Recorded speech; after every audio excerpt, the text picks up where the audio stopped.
Good morning students. आज हम 11th class में काव्य खंड देखेंगे।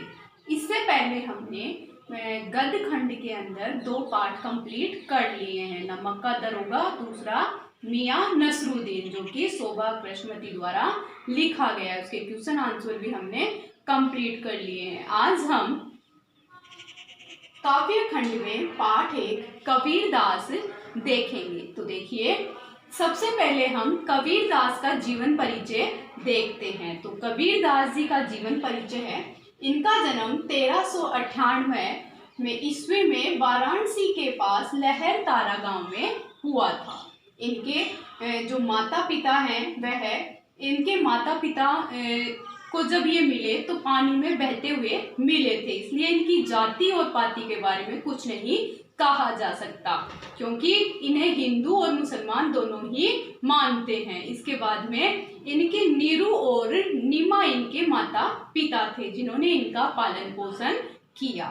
अब देखिए आगे, इनकी भाषा शैली पंचमेल खिचड़ी है। पंचमेल अर्थात 5 भाषाओं का समावेश, यानी इसमें हिंदी, उर्दू, फारसी व राजस्थानी व हिंदी खड़ी बोली आदि भाषाओं को मिलाकर पंचमेल खिचड़ी माना गया है। वैसे इनकी जो भाषा शैली है वह सदुकड़ी मानी गई है।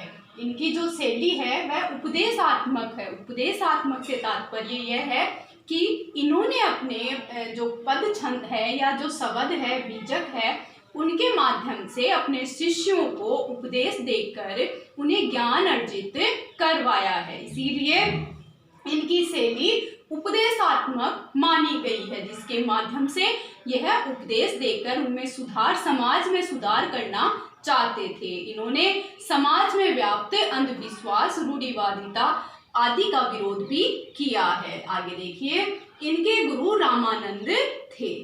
इनकी पत्नी लोई थी और पुत्र कमाल और पुत्री कमली थी। इनकी मृत्यु 1518 में काशी में हुई थी। इनकी जो रचनाएं हैं वह देखिए, बीजक है, इसी के इनके अलग भाग 3 बना दिए गए हैं। बीजक में साखी है, शबद है और रेमनी है। साखी में इनके अंदर इनके दोहे, छंद आदि लिखे गए हैं। शबद में इनके जो लिखे गए जो उपदेश हैं उनके माध्यम से ज्ञान दिया गया है। फिर रेमनी में रहस्यवाद आदि के बारे में बताया गया है। तो आज ये था जीवन परिचय। आगे देखिए, आगे इसमें है इनके आचार्य हजारी प्रसाद ने इन्हें वाणी का डिक्टेटर कहा है। वाणी का डिक्टेटर, डिक्टेटर का अर्थ होता है खोजबीन करने वाला, तलाश करने वाला या गहराई में जाने वाला। ये इसलिए कहा है क्योंकि इनकी जो बीजक है, साखी है, शबद, रेमनी जो भी है, उपदेशात्मक जो शैली है इनकी, और इन्होंने जो कुछ भी लिखा है उपदेश के माध्यम से उसमें सटीक एकदम शब्दों का प्रयोग किया है, और इन्होंने जो कुछ रचनाएं दी है वह इतनी सटीक और ज्ञान उपदेशात्मक है कि पढ़ने वाले इन्हें कुछ शिक्षा लेते हैं। साथ ही यह पढ़े लिखे नहीं थे, इन्हें पढ़ना लिखना नहीं आता था। इन्होंने अपनी कुछ पंक्तियों और छंद के माध्यम से ये बताया है कि इन्होंने कभी भी मसी अर्थात शाही और कलम को हाथ नहीं लगाया, फिर भी इन्होंने रचना कर डाली। तो इनके बारे में ये बता दूं कि इनके जो शिष्य थे उन्होंने ही इनके पदों को सुनने के बाद में इनकी रचना लिखित में लिखकर की है।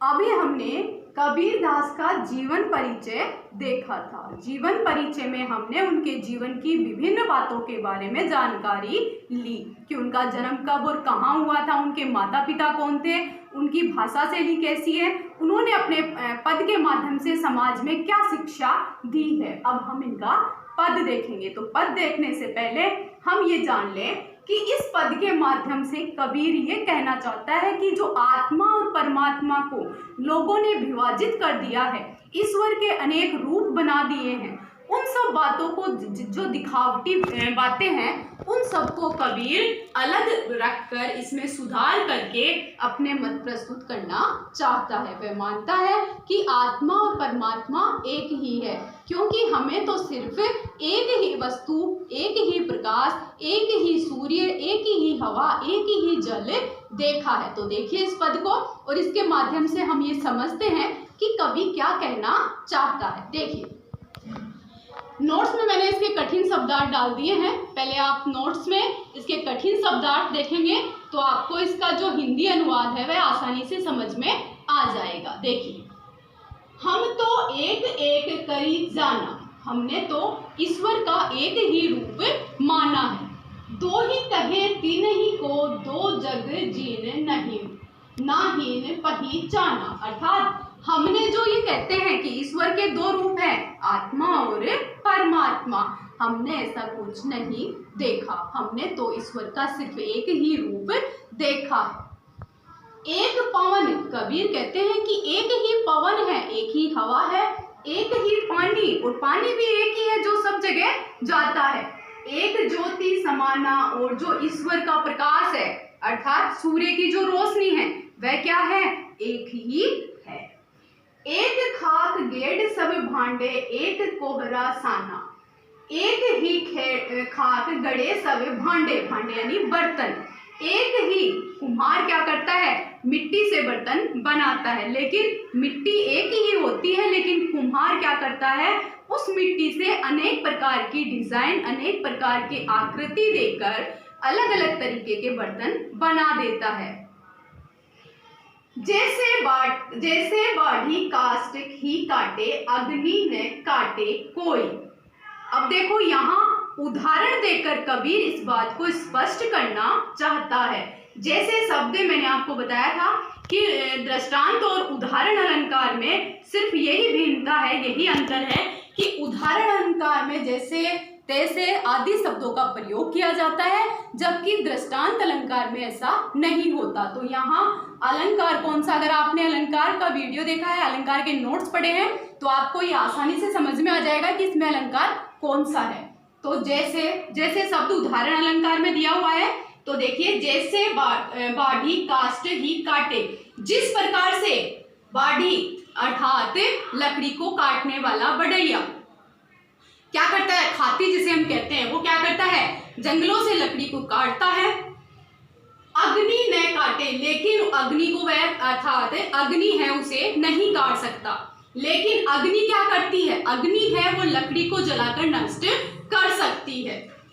इसका कहने का तात्पर्य यह है कि जो जीव है, जो चेतन है, जो अचेतन है, चेतन और अचेतन अर्थात जो ईश्वर के द्वारा दिया गया है उसमें हम काट छाट नहीं कर सकते, लेकिन जो प्रकृति जो इस मनुष्य के द्वारा बनाई गई है उसमें मनुष्य बदलाव कर सकता है। अग्नि है वह लकड़ी को भी जलाकर नष्ट कर सकती है, अर्थात ईश्वर की जो माया है, ईश्वर की जो लीलाएं हैं वह ईश्वर ही सर्वव्यापी है। सब घटी अंतरी तू ही व्यापक धरे स्वरूपे सोही।